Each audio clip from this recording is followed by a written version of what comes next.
Good afternoon and welcome to Quick Connect. We are going to get started in just a few moments. I want to welcome you to today's session on testing business ideas, and thank you for joining us. As we get started, I'd like to let you know that this session is being recorded and broadcast live on Facebook.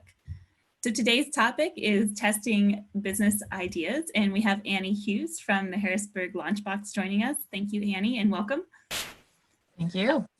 Before we get started, I wanted to introduce some of the services of the Penn State SBDC. So part of this webinar is brought to you as kind of an educational service for our small businesses. But at the Penn State Small Business Development Center, we also offer free one-on-one business consulting, training, information, resources, and referrals. So if that's something you're interested in, if you're looking to start a business, grow a business, or prosper your current business, we can definitely help you out. So get in contact with us if that's something you're interested in.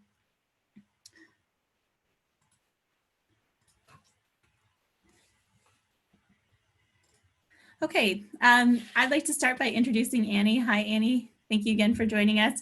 Do you want to get started by just telling us a little bit about who you are and what your role is with the Penn State SBDC, but also you're also the director of Harrisburg LaunchBox. So can you tell us a little bit about yourself? Absolutely. Hey, everybody. It's good to be here. Again, I'm Annie Hughes. I am a management consultant with the Penn State Small Business Development Center, as mentioned. Also the director of the Harrisburg LaunchBox, powered by Penn State. And the Harrisburg LaunchBox is one of many dozens of launch boxes around the Commonwealth through Penn State campuses. We service entrepreneurs, particularly early stage entrepreneurs. I have a number of services that overlap nicely with the SBDC, oftentimes kind of specializing in accelerator programs. And at the Harrisburg LaunchBox, we have several accelerator programs for early stage entrepreneurs and early stage business ideas.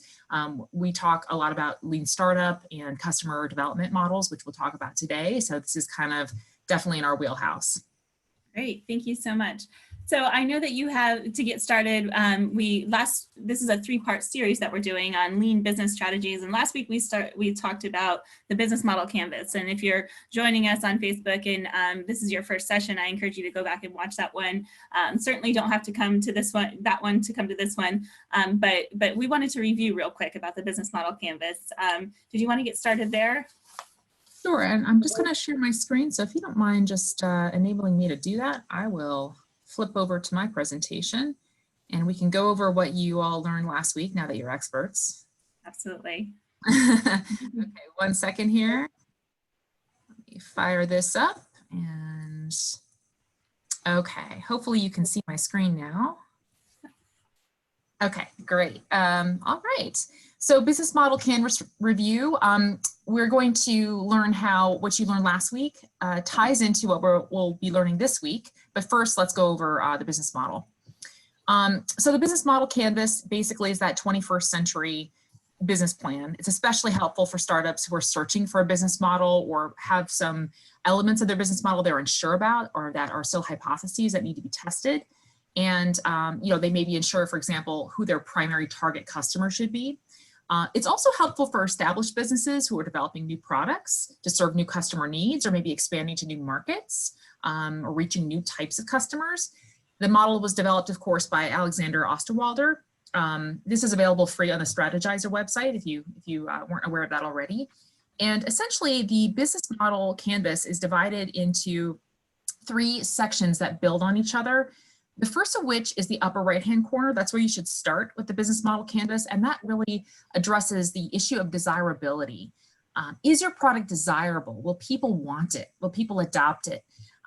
Honestly, this is the first order of business to answer. And if you find out that your proposition as is not desirable, then it's not worth building the feasibility part of it or the sustainability part of it, which are the other 2 sections. So you can see why it's important to start in the upper right-hand corner. So these segments deal with customer segments, identifying who those target customers are first, the value proposition that you'll provide them that solves that customer problem, and then how you reach the customers, how you maintain the relationships, how you reach them via channels. The next section over, once you suss out the desirability portion, is feasibility. Can you build a business around it? This has to do with what actually happens inside the business walls, if you will, the activities that drive the value for the customer. who are your partners, who are your resources, or what are your resources? And lastly, viability is the final section along the bottom there. Once you know what you're doing in the business, how you're operating, who you're partnering with, you can do some real costing. So at this point, you're sort of finalizing that costing. You're creating some firmer, revenue projections, and then you can look at cash flow in a more meaningful way. And then you can assess really, is it viable, and can it provide a sustainable business for you?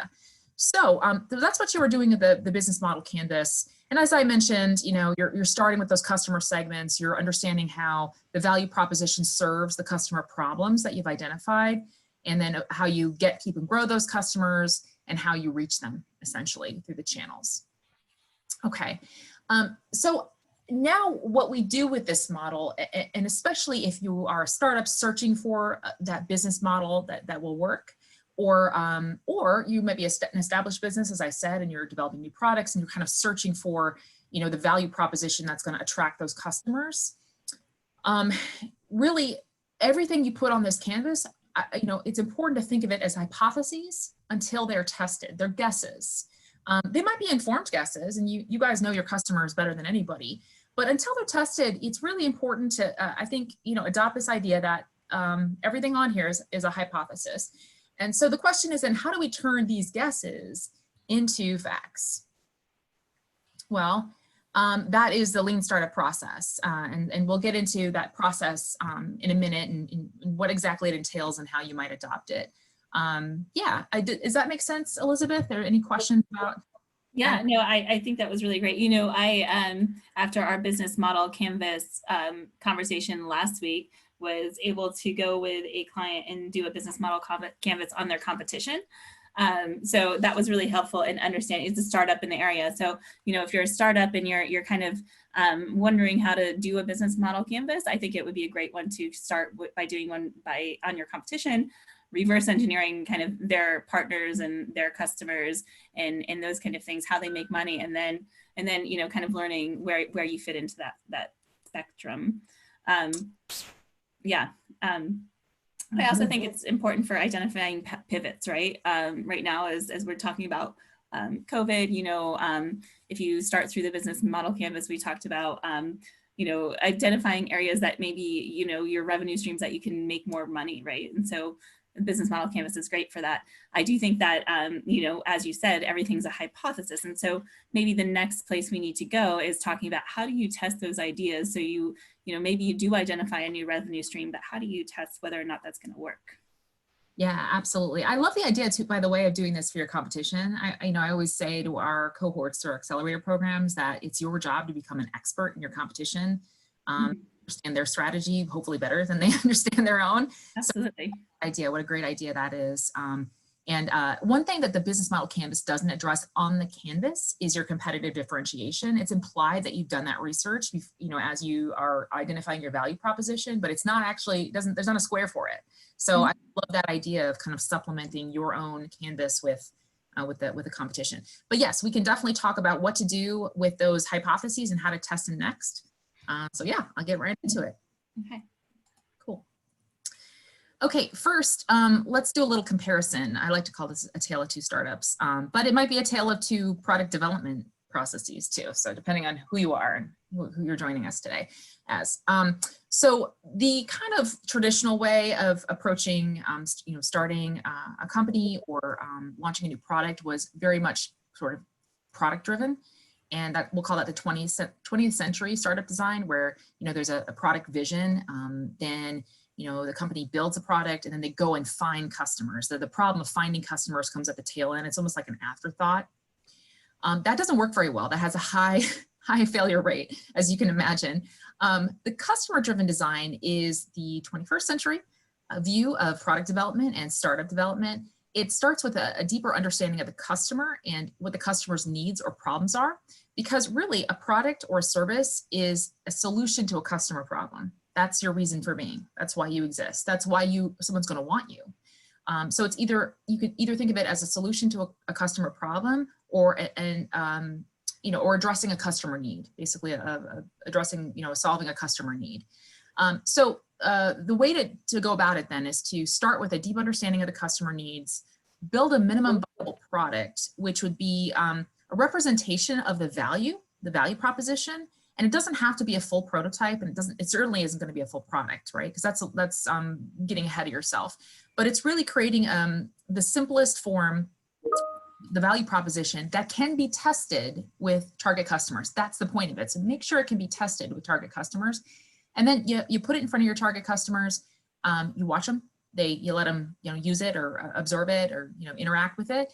And you take the data you get from that testing and you go take it back to the shop, and then you iterate on your product design, and you travel around that circle as many times as you need to until you have a greater certainty that you are addressing the customer need with your product solution or your service solution. Okay, so you're iterating and pivoting. So this is, we'll call that the customer-driven iterative model of innovation.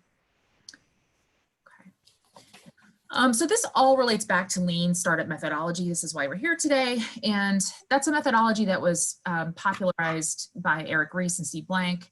And the point of it is to quickly discover if an idea can be made into a viable business and to identify that viable business model. And again, this applies to existing businesses to developing new innovation. So whether you're new or whether you're established, this applies to you.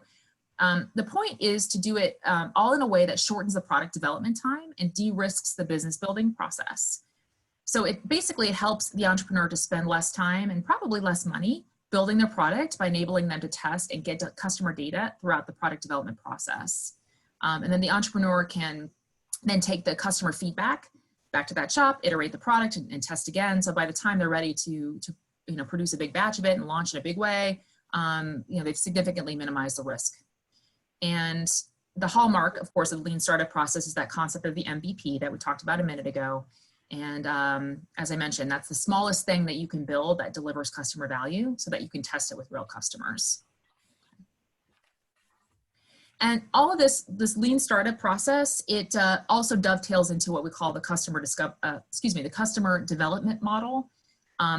So lean startup is actually based on this startup methodology developed by Steve Blank called customer development. And so this is the model we kind of dig into when we're teaching lean startup to entrepreneurs. It's kind of the gold standard these days. And you'll likely run into this model if you participate in any accelerator programs, including ones at LaunchBoxes.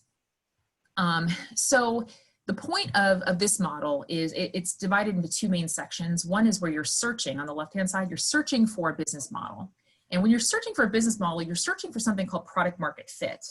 Product market fit ensures that whatever you build, it fits the market being the customer, your customer base out there. And when it fits them, they want it and they buy it. If it doesn't fit them, they don't want it and they don't buy it. Okay, that's pretty intuitive, right? You want that to happen. So we consider it that, while you're figuring out what the value proposition is that's going to generate demand, we call it searching for a business model. And then once you've validated that business model, you've found it and you've tested it and you're like, yes, people want this, customers want this, and they're going to buy it. And then you can kind of transition into the execution portion of this customer development model on the right-hand side, where you're actually acquiring customers. And then you're, once you have that business model sort of validated, you're actually doing more company building. Okay. Okay, I'll go over a little bit more in detail about each of these sections. So on the left-hand side, customer discovery is the first step in the search section of this model. And it answers the question, have I identified a real problem to solve?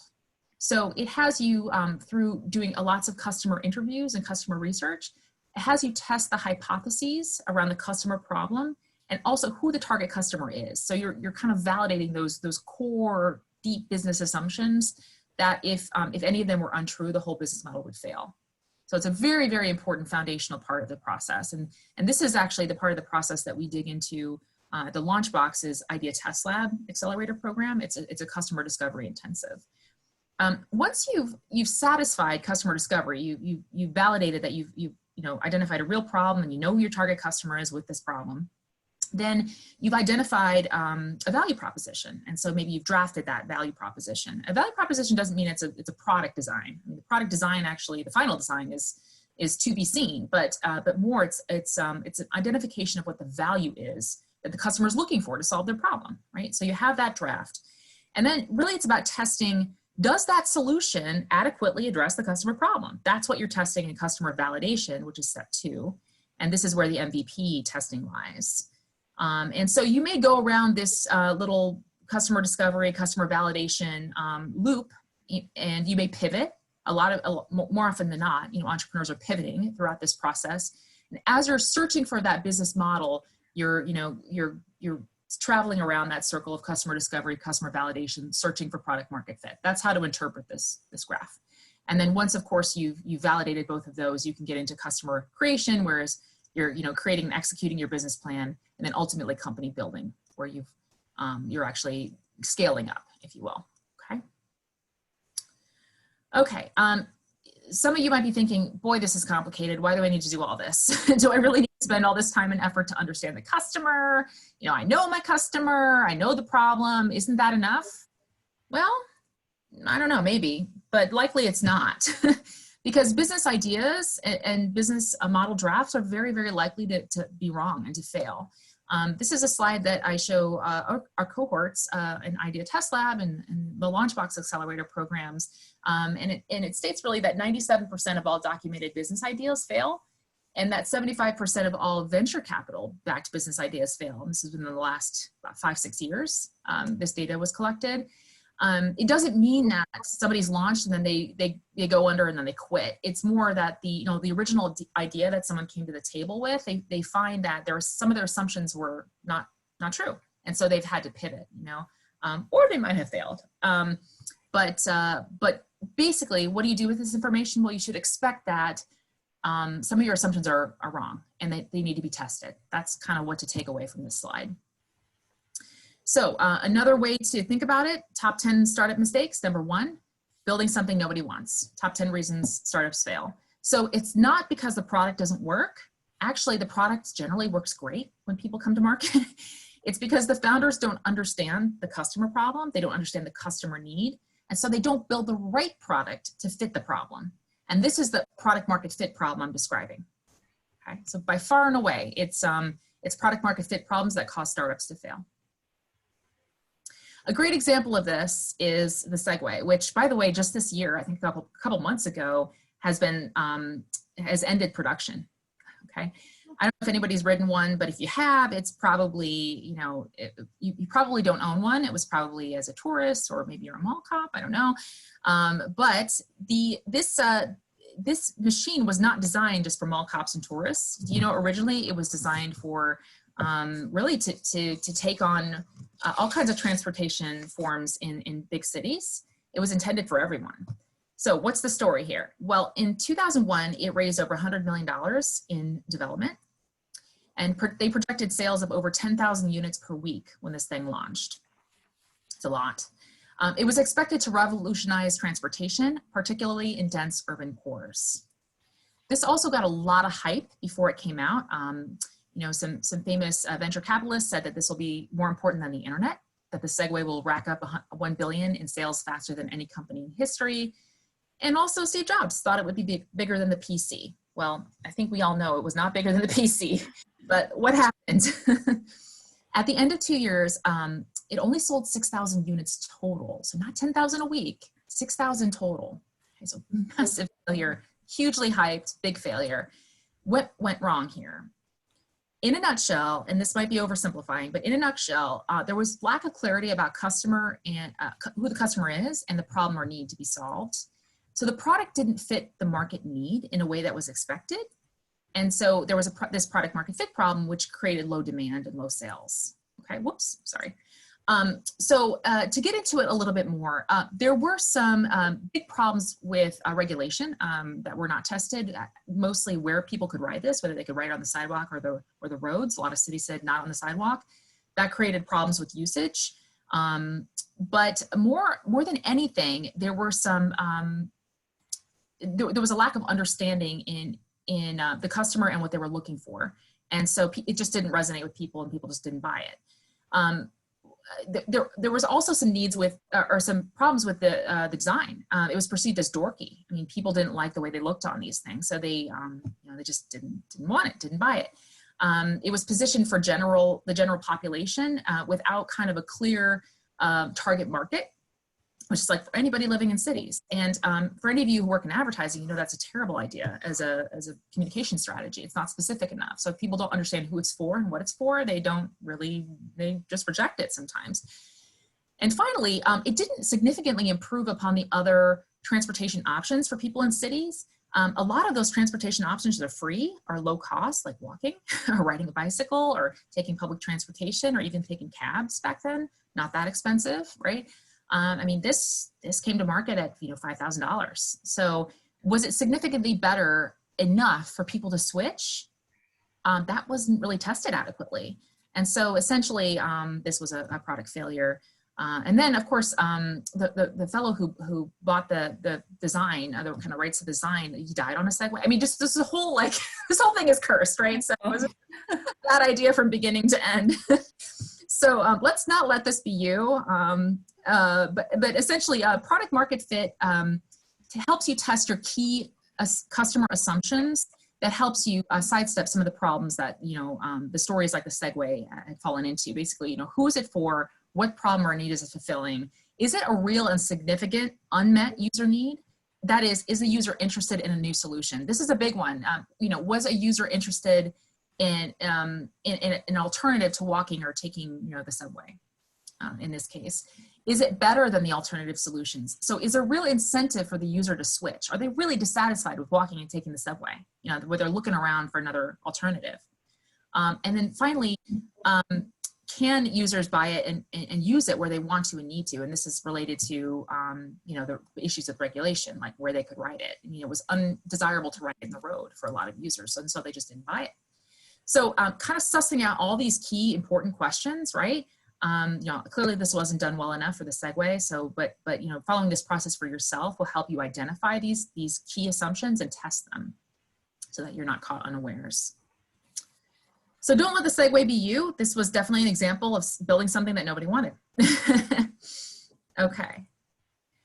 Now next we're getting into the nuts and bolts of how to activate customer discovery and how to activate customer validation for you. But yeah, Elizabeth, any questions or thoughts? Yeah, I do have lots of questions. That was so great. And I love the stories. I think that's great to help us kind of see the whole thing play out. So can we back up? You use the word iterate a lot. Can you kind of define what that means for, for small business? How many iterations are appropriate? Is one enough? What have you seen? Yeah, there's no hard and fast rule. Really, I mean, there's nothing stopping a business from going to market, immediately. The real question is, how much risk can you tolerate? How much risk can you tolerate? How much can you be ready to lose, if you're wrong? This is not to underestimate the importance of getting to market quickly. I understand that more than anybody. I used to work at the Hershey Company and I was a manager of disruptive innovation, and getting to market quickly was absolutely imperative in candy categories where things were moving so quickly. So it's definitely a balancing act, but essentially what you're looking for is customer-led indication of demand and interest, customer-led articulation of need, not you confirming your bias. That's where I would be very, very careful. If you're putting something in, if you're putting let's say you're a customer validation, you have your MVP and you're putting it in front of a user, if you're asking, hey, do you like this? And they're like, sure, and you're like, okay, I'm ready to go to market. That's where I think, the quality of your research needs to indicate that your customers you're observing your customers volunteering that they're interested in this value, or that volunteering that they have this problem, more than you are kind of confirming what you think they want. So I would try to I would go around this circle as many times as you need to see the customer indicating to you that you're meeting their needs. So I think it's more about the quality of the research, ensuring that that's there, and we'll talk about how to create some quality research. But at the same time, you might need to get to market really quickly. You might choose to do a little bit more along the lines of market testing, where your MVP, maybe you're a software developer or you're developing an app, where you can launch that app tomorrow in a small controlled way where you don't spend too much money and get real-time data in market. I mean, that's another approach. It's in the spirit of what you're seeing here.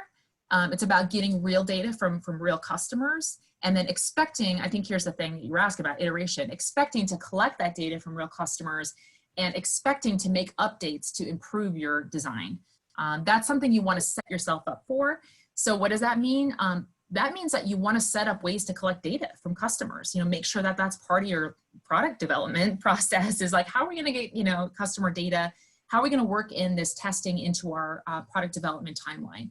That's what I would suggest you do, and then do as much as you can within the time frame that you have to get to market. So. Okay. So I'm going to put you on the spot here for a moment.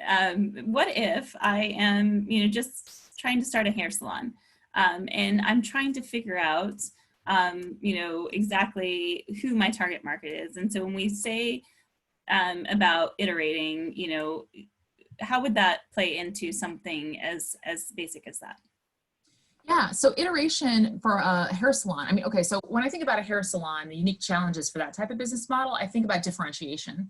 I think about a very busy marketplace that maybe even saturated, depending on where you're at. It's location based, right? So it depends on who's in your market, who's in your your radius around your the location that you're at. And so you may come up with a differentiated positioning strategy so that you don't sound like all the other salons in the area. And then you might be actually testing your brand positioning. Or if you do something special, if you have a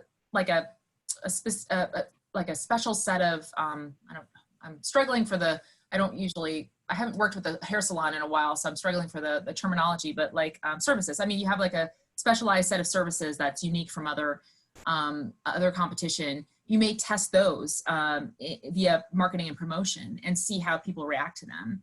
And so I would say the iteration there is probably a little bit more around the brand positioning and the differentiation strategy, and seeing how that resonates with your target market. And this probably pays to do this when it comes to brand positioning. If you're testing it, I would do this before you scale up, because it's very hard to dial back and change brand positioning once you've created a lot of awareness. So you would do it in a small, controlled way.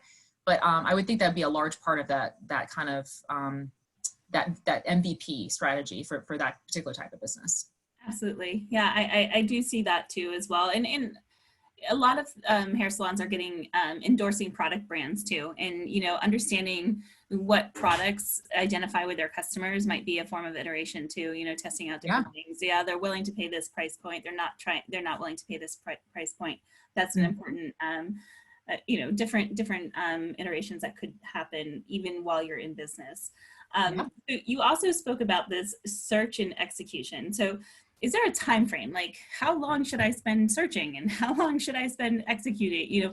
How long can you stay in one spot and move to the next? Do you have any time frame, or is it just, again, very broad and general, depending on the results that you find that we may speak about next? Yeah, it is more about results. So, I mean, the reason why you're searching for product market fit is it's implied that without decent product market fit, you're going to have a hard time getting customers or keeping customers. So it's a critical step. It doesn't mean that your doors can't be open while you're doing this. Again, I mean, these principles can be practiced probably in multiple ways, and with varying degrees of exposure, I guess. Depends on how much risk you're willing to bear.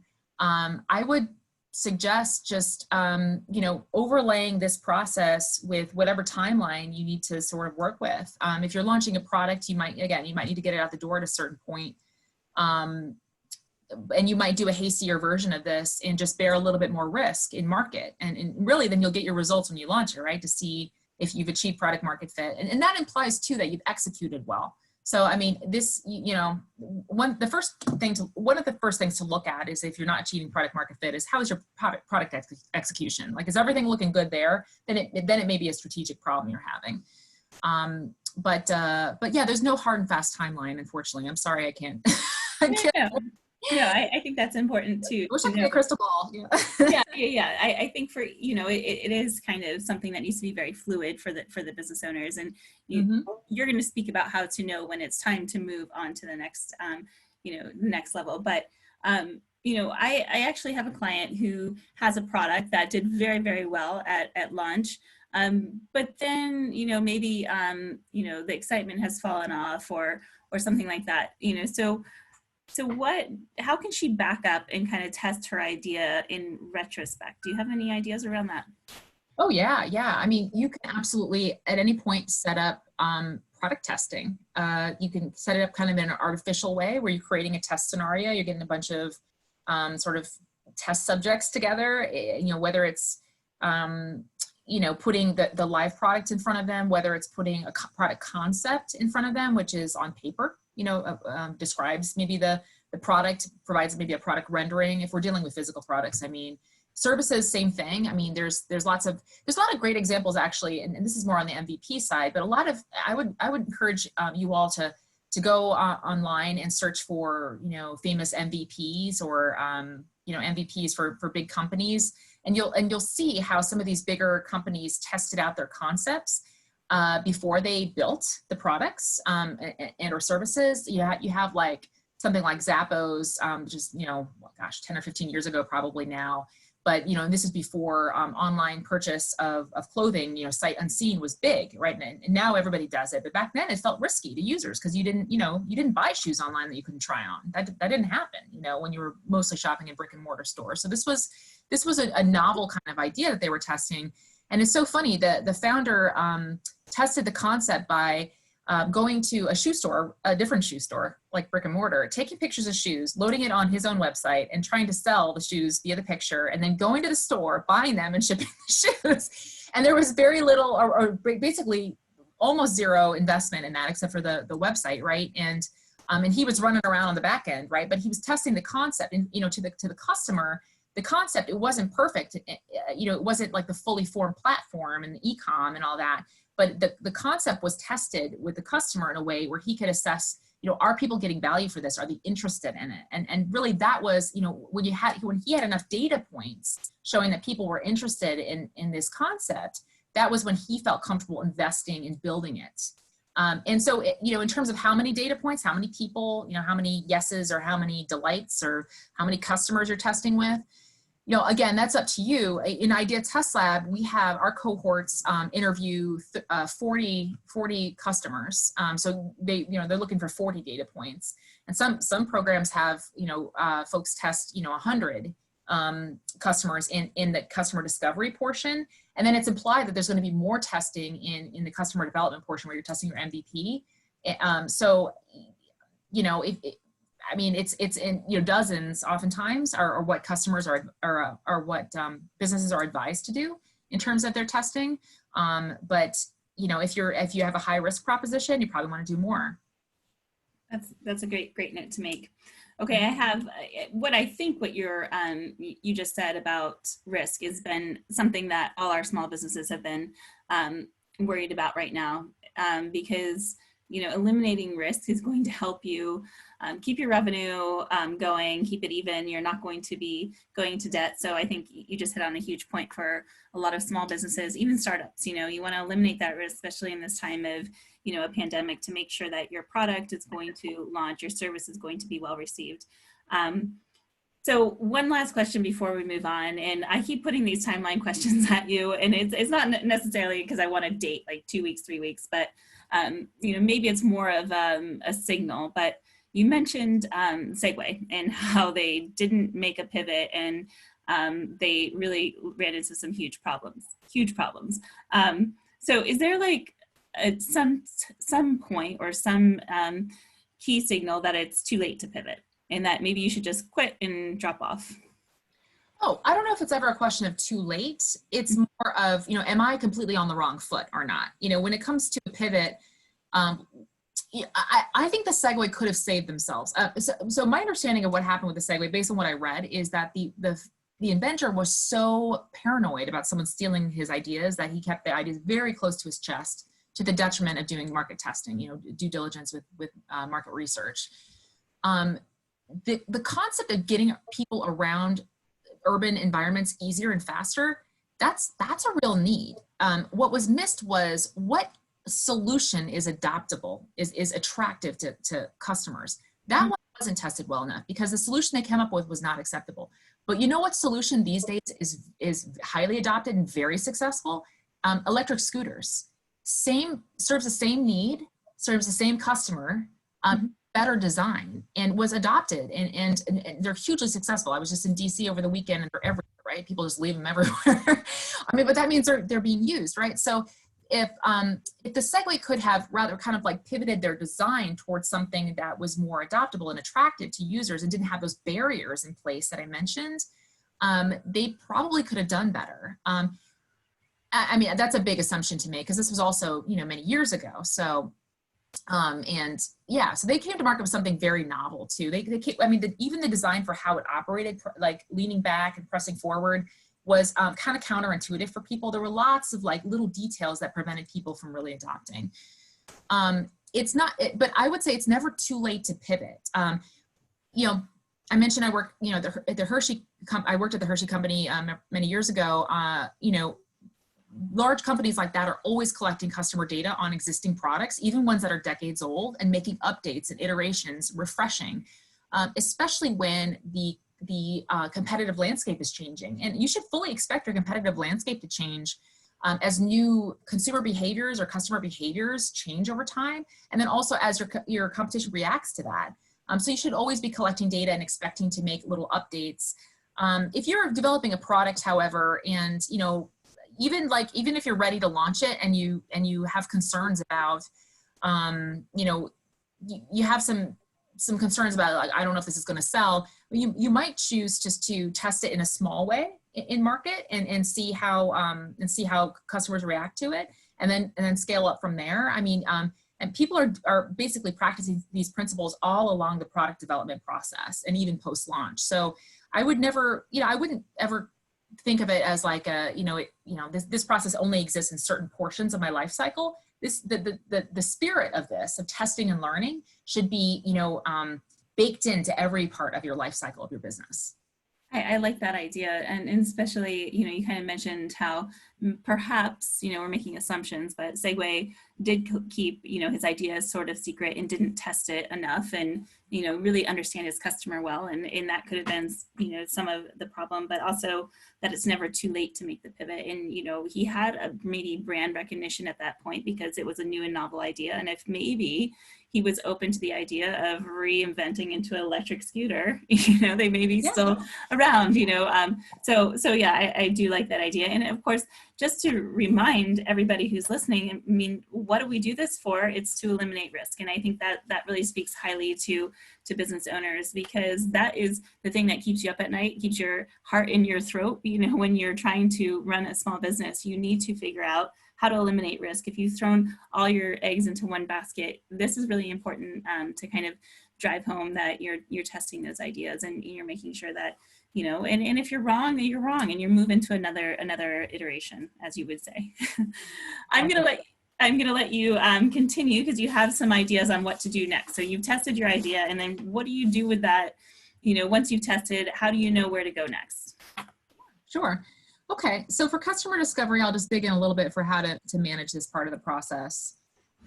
First of all, it's important to actually talk to customers, and the reason is, you know, people have bias. If you're a human and you're living in the world, you have bias, and you're positively biased towards your own stuff. And so just kind of writing on your opinion of your innovation is not going to cut it.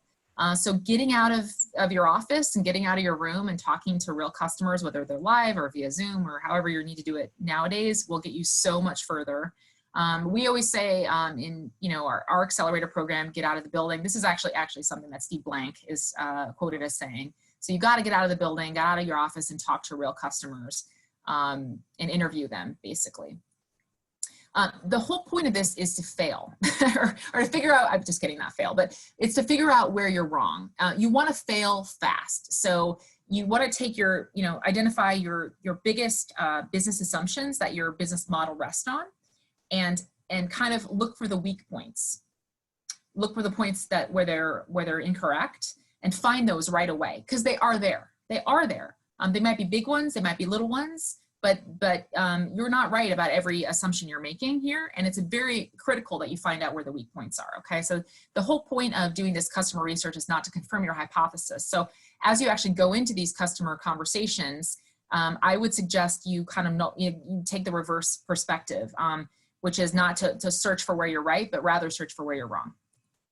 So why are we doing this? It's to mitigate the risk of building the wrong product, as Elizabeth mentioned. It's all about risk and lowering that risk for you. In terms of how to interview your customers, there are some great books out there. The Mom Test is a fabulous book for how to talk to customers and how to conduct interviews in a way that limits the bias. Talking to Humans is another great book. So I recommend getting those. The first step though is to not interview people that are close to you. You're going to get biased information from them. So try to find people you don't know. Find people who have the same kind of problem that you're looking to address and talk to them. And also please take notes. Don't rely on your memory. It will fail you. And especially if you're getting into 40 interviews and more, you will not remember what you heard before. Customer discovery is about exploratory research. So it's all about finding out what you don't know that you don't know. And it's not about confirming what you think you know, right? So it's so the questions are very exploratory in nature. Your purpose is to reduce the bias in the interviews that you're engaging with. How might you do that? Well, first of all, hold your hypotheses that are on your business model canvas loosely in your head and prepare to discover information you don't know. So that's the best thing you can do, is set yourself up to explore. Don't identify a need and then go out and confirm it, because that's confirmation bias. That's going to get you in big trouble. Rather, find out where your assumptions are wrong. That's your goal. Ask as many open-ended questions as possible. Don't talk about your product, not during customer discovery. You'll have plenty of time to do this later in the process, but not during customer discovery. It's more about asking why, to learn about what the customer need is and why it's there, what the customer is trying to accomplish and why. When in doubt, just keep asking why. Tell me a story is a great way to open these customer discovery questions and conversations. So about the last time you had X problem that you want to solve, right? So you would just simply say, you know, Elizabeth, tell me about the last time that you were looking for a hair salon because you needed a trendy cut. You know, what did you do? You know, where did you look? How did you decide? Where'd you go? What happened? You know, you just kind of walk me through that process, right? And I'd be taking notes to understand your customer process. And I'd be identifying from your process where I might improve your experience, right? With my solution. Can you explain? Another great way to open a question in an open-ended way. I threw together a couple of Q&A kind of little game show tests. You know, we can decide if they're good questions or bad questions. So maybe we can play. So for those of you who are watching, you can actually, you know, put this in the chat box, whether you think it's a good question or a bad question. They're just 4 of these. It's kind of fun. So here's a question. What is the biggest issue you face when dealing with process or activity? Why? So imagine a process in there that's related to a product or service that you're addressing. Is that a good question or a bad question? We're going to call that a good question, because that's really asking, you know, for a high level, like what their experience is, about their experience of the problem and not a specific element of it. Would you buy a product which did X? We're going to call that a bad question. That's very much a leading question, but it's also going to probably set up the interviewee, put them on the spot and set them up to say, you know, whatever you want them to hear, right? So, so you got to be careful that you're not putting your interviewees on the spot, and because they'll want to please you, right? So another reason to think deeply about your questions before you get in those conversations. Another question, what are the implications of not solving the problem? So what if they don't do anything? That's a good question. Actually, that's a great question. To understand the degree of the problem, the severity of the problem, you know, does your customer feel the problem or experience it urgently? That points to whether they're really motivated to find a solution. So that's a good question to ask. And finally, would you pay X for the solution? It's a bad question. You will get into eventually a position where you can do price testing, you can do price sensitivity testing quantitatively, but not during customer discovery. This is way too early. You're just trying to learn about the customer problem here because you're trying to validate the problem. So, you know, asking whether they pay for something, they probably will say yes, or they'll say no because they don't want to pay anything for anything. So just leave this question out for now. I summarized kind of the big takeaways on this slide. I won't go through all of them right now, but it's basically what we just talked through. So customer validation, this is the next stage, and this addresses the question, does my solution address the customer problem. So now that I've validated what the customer problem is and who the customer is, I have my value proposition all written out, right? I have it in my head about what I want to create to solve this problem. Now I need to test, does it actually address the customer problem in a way that the customer thinks it does, right? It's really about what they say, not what I think. So this is the second bubble from the left there. And this is where you're testing the MVP. Okay, so how do you build an MVP? Okay, so the idea is you are, again, with an MVP, creating a representation of your value, not the product per se, but the value to the customer. Okay, so in the example that you see here, the customer has a problem. So maybe this customer's problem is that the customer needs to get to the store quickly with less effort in the way that they're currently doing it. And let's say you're an inventor and you wanted to design a faster, less effortful transportation solution. And let's say automobiles aren't around. And let's say you have an automobile design in mind as a hypothetical solution.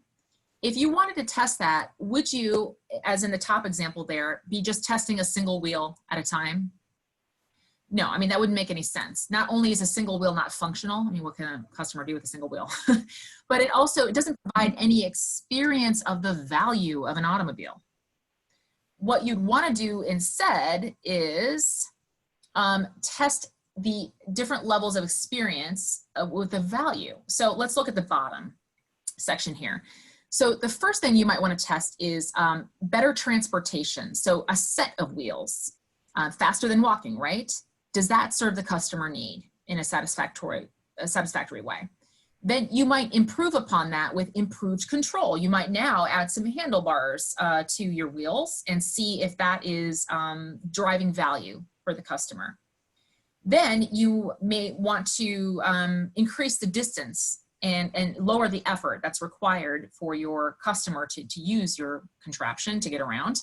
And so you have number 3 there. Maybe it's a bicycle design. And you're not testing a bicycle design per se. That's not the end game here, but rather the idea of getting around faster and with less effort.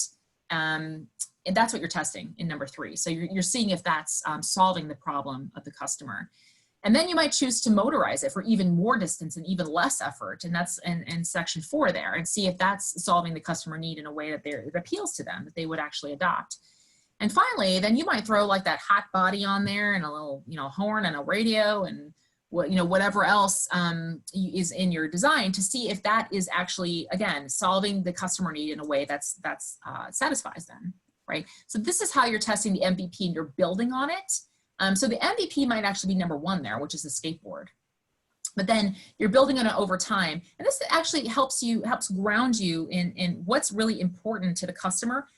The core element of your product really should be that what's connected directly to the customer problem that you're solving. And this process actually can help you prevent yourself from over-engineering your product too, just throwing in bells and whistles that don't matter to the customer.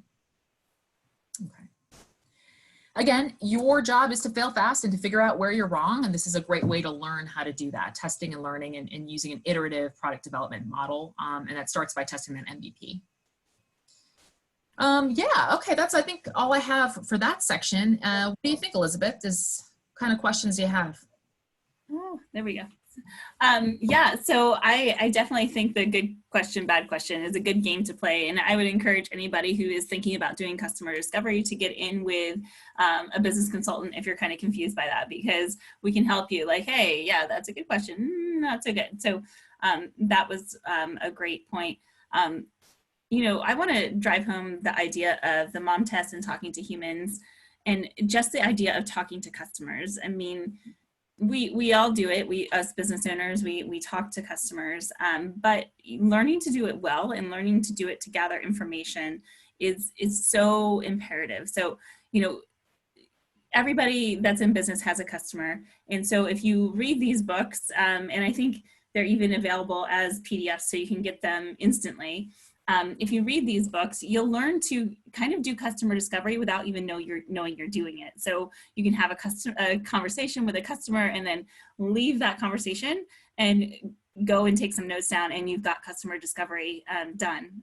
So So I can't, you know, emphasize enough how important it is to learn to talk to your customers well in order to gather data to help your business do better, right? So how could you go wrong with that conversation? So I think that's great. Yeah, I think you covered so well why we test these business ideas, and I thank you so much for that. I do think that it's really important to go back into testing the ideas so that we're eliminating the risk, as we've been saying this entire time, right? We need to reduce and eliminate that risk for small businesses so that we can kind of pivot and take on successful businesses and keep our revenue streams growing, especially right now is what we're seeing. Yeah, I don't have any questions. If you are joining us on Zoom, you're welcome to put your questions into the Q&A or the chat. If you're on Facebook, if you want to drop anything into the comments section, you can certainly do that there. We are able to take those questions.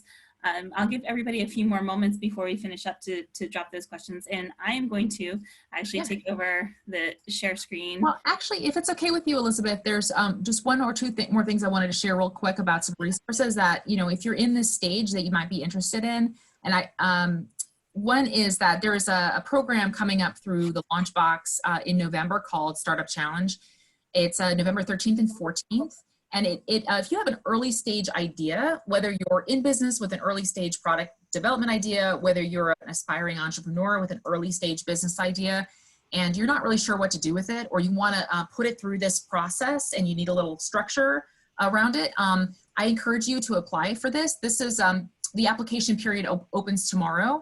And it's through the Harrisburg LaunchBox website. You can be anywhere in Pennsylvania and apply. It is by application and participate because it is virtual as well. So encourage you guys to look into this. And basically it walks you through the high level process of getting your business idea built and a pitch together in a week. And then you can pitch on the 14th in the elevator pitch competition for prizes to help you build your business. So it's a little bit more structure around making this process happen. And in general too, they're, you know, LaunchBoxes aren't the only ones that offer accelerator programs that walk you through lean startup. You know, we find that a lot of entrepreneurs and startups really kind of need a little hands-on, you know, structure and support to adopt this new approach. So, you know, get help around it. And as mentioned, your SBDC counselor can help with that too.